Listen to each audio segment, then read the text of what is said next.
Good morning. Today we intend to learn about the flexor retinaculum of the hand. We will not be able to learn the flexor retinaculum unless we have an idea regarding the carpal bones. I always use the hook of the hamate to orient myself to the carpal bones. So once I identify the hook of the hamate, I know that this aspect is the medial side. And how do I identify the dorsal and the ventral aspect?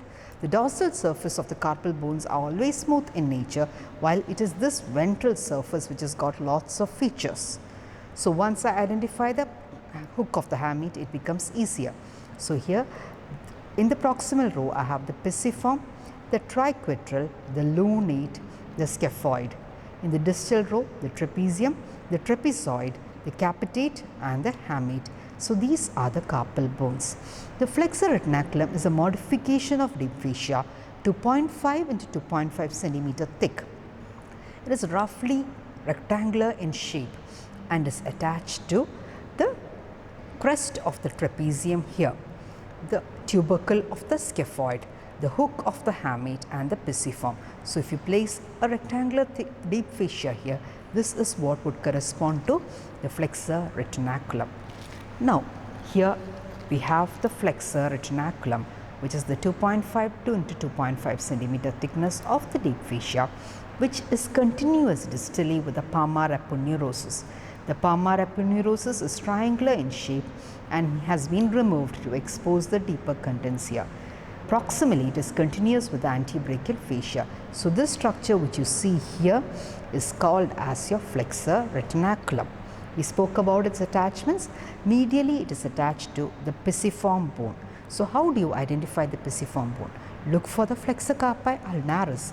It terminates in this sesamoid bone and this is the pisiform. So medially, it is attached to the pisiform bone and the hook of the hamate, laterally to the crest of the trapezium and the tubercle of the scaphoid. Now, what are the structures which pass superficial to it? The most important structure is the tendon of the palmaris longus, which goes on and gets modified to form the palmaris aponeurosis. Two cutaneous nerves pass through superficial to it, which are the palmar cutaneous branch of the median nerve and the ulnar nerve.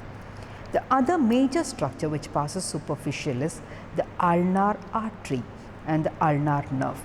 The ulnar artery and the ulnar nerve are lodged in a groove lying close to the pisiform and the hook of the hamate, and this tunnel here is called as the Guyon's canal.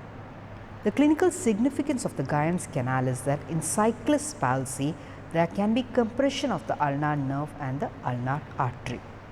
So these are the structures which pass superficial to the flexor retinaculum. You can identify the palmaris longus tendon here going on to form the palmar aponeurosis, the ulnar artery and the ulnar nerve. The cutaneous branches have been lost during dissection. Now what are the structures which pass deep to this? The most important structure here is this nerve, which is called as the median nerve.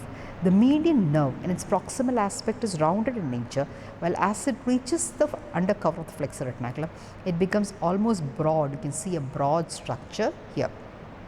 The other structures which pass through are the flexor carpi radialis tendon. The flexor carpi radialis tendon actually lodges in a groove within the flexor retinaculum. You also see the passage of flexor pollicis longus. The flexor pollicis longus is covered by a synovial sheath called as the radial bursa. Next structure which you see here is the median nerve. We have already identified the median nerve. From its rounded appearance, it becomes flattened in nature. The other tendons which pass undercover are the flexor digitorum superficialis and the flexor digitorum profundus. They pass together within a common tunnel, and this tunnel is called as the sheath of synovium called as the ulnar bursa. The clinical significance of this retinacula is that sometimes you have so many tendons passing through. The flexor pollicis longus through a tunnel called as the radial bursa, the rest of the tendons together with the ulnar bursa. There might be inflammation of these synovial sheaths, and this can cause reduction in this space here, which is referred to as the carpal tunnel space. When there is reduction in space of the carpal tunnel, the compression of the median nerve can occur. The significance is that the median nerve supplies the intrinsic muscles of the hand, which are the thenar group of muscles and the first lumbrical. All the rest of the intrinsic muscles are supplied by the deep branch of the ulnar nerve. You can see the hypothenar being supplied by the ulnar nerve here. So, what happens is that once the median nerve gets compressed here, there is loss of nerve supply to this muscle group, which is the thenar eminence, and this can result in an ape thumb deformity. This is called as carpal tunnel syndrome. Thank you.